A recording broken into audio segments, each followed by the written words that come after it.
अस्सलामुअलैकुम, welcome to my new vlog. तो ये टाइम है दोपहर के तकरीबन 3:30 बजे का। लेकिन इतनी ठंडी और ठंडी हवा चल रही थी कि सारा दिन मौसम बहुत ही अच्छा और ठंडा ही रहा है। ऐसे लग रहा था जैसे ना शाम के कोई 6 या 7 बजे का टाइम है, और सारा दिन ये फील होता रहा कि अभी बारिश होगी, लेकिन बारिश तो नहीं हुई। और ये बच्चे जो है ना वो इकट्ठे होके ना, मतलब जिधर भी जाते हैं ना वहीं पे ही, मतलब कोई चीज़ खा के वहाँ पे रैपर फेंक दिया, बेडशीट इकट्ठी कर दी। तो इन दिनों में जब से ये मेहमान आए हुए हैं ना, बच्चे मिल के काफ़ी ज़्यादा गंद भी डाल रहे हैं। तो एक दफ़ा नहीं बल्कि 3-3 दफ़ा दिन में ना सफाई करना पड़ती है। वरना पहले क्या होता था कि मैं सिर्फ सुबह टाइम सफाई कर लेती थी और फिर सारा दिन का जो है ना वो नीट और क्लीन ही रहता था। क्योंकि बच्चे जो हैं ईमान मुबीन कभी बाहर चले गए खेलने के लिए, कभी मतलब इतना गंद नहीं डालते थे। तो लेकिन जब बच्चे जब से इकट्ठे हुए हैं ना, तो फिर ये देखें, फिर बार बार मस्तियाँ वहीं पे बेड की शीट की कभी चादर जो है वो इकट्ठी कर दी। तो ये देखें, ये मेरा भांजा है, ये इतनी प्यारी बातें करता है ना। तो यहाँ पे मैं इसको कह रही हूँ कि फिल्टर कैसे पीते हैं, पी के दिखाओ। तो कह रहा है कि ऐसे, ये देखिए ये इशारे कर रहा है कि ऐसे करके पीते हैं। तो वॉल्यूम जो है ना वो मुझे ओपन ही करना आ रहा था, तो इस वजह से फिर मैंने यहाँ पे भी ना रिकॉर्डिंग ही कर ली। तो ये देखें, ये बड़ी प्यारी ना शरारतें करता है, और मुबीन इसको इतना तंग करता है ना कि बस सारा दिन इसी के साथ हल्ला गुल्ला गंद डाल लिया।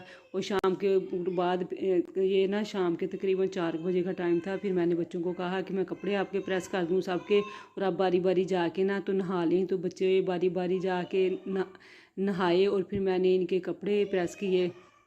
क्योंकि बच्चे पहले तो एक दिन एक सूट के साथ ना पूरा दिन नीट और क्लीन कपड़ों के साथ ही वो निकाल लेते थे। नीट और क्लीन ही कपड़े रहते थे, चेंज नहीं करने पड़ते थे। अब पता नहीं क्या कर रहे हैं, कभी नीचे लेट के खेल रहे हैं। तो कपड़े जो है ना वो भी दिन में तकरीबन 2-3 बार नहीं तो 2 बार तो डेली के चेंज कर ही लेते हैं, मेरे भांजे भी और ये मेरे अपने बच्चे भी। तो फिर उसके बाद बच्चों को नहलाने के बाद मैं आ गई किचन में। तो आज ना सुबह को यखनी बना के रखी थी, तो क्योंकि पुलाव बनाना था, तो मैंने कहा चलो सुबह टाइम ही यखनी बना लूँ, तो फिर ताकि शाम को पुलाव आसानी से बन जाएगा। तो ये देखें, फिर बाद में मैंने पुलाव बनाए, यखनी चावल भिगो के मैंने 1 घंटा के लिए रख दिए, और साथ ही यखनी तो सुबह ही बना के मैंने रखी हुई थी, इसलिए कोई ना इतना टाइम नहीं लगा।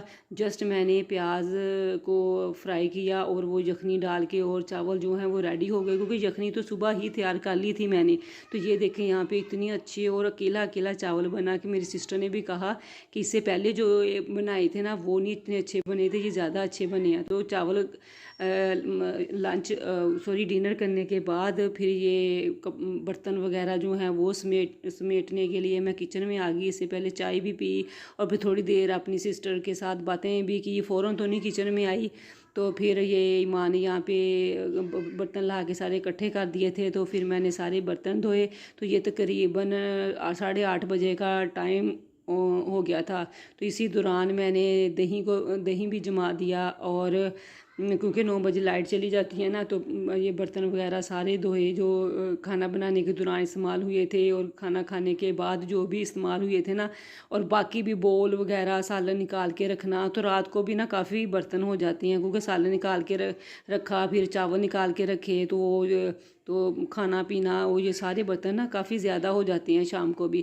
तो ये तकरीबन ये जो बास्केट है ना, ये 2 दफ़ा धुल के ना फुल हो गई थी। फिर मैंने ये शेल्फ साफ़ की, सिंक साफ़ किया, क्योंकि जब भी मैं 3 टाइम खाना बनाऊँ ना तो मैंने पूरा किचन ही साफ़ करना होता है। फिर ये है कि कम टाइम लगता है और नीट और क्लीन भी जल्दी हो जाता है, और फिर सारा दिन ना सफाई भी रहती है। ये नहीं कि बस सुबह टाइम ही कर लिया और बाकी बस खाना बनाया और बाहर आ गई। नहीं, मैं 3 टाइम ब्रेक, सुबह नाश्ते में, दोपहर में और रात को भी मैं मतलब ये सारी सफाई करके ही सोती हूँ। ये शेल्फ साफ़ की, फिर मैंने सिंक साफ़ किया, फिर उसके बाद ये देखें मैं आ गई यहाँ पे चूल्हा साफ़ किया। तो फिर इसी के साथ ये बस सारा काम मैंने निपटा लिया। तो अगर मेरी वीडियो अच्छी लगे तो चैनल को सब्सक्राइब, वीडियो को लाइक और शेयर ज़रूर कर दीजिएगा। आपका बहुत बहुत शुक्रिया होगा। अल्लाह।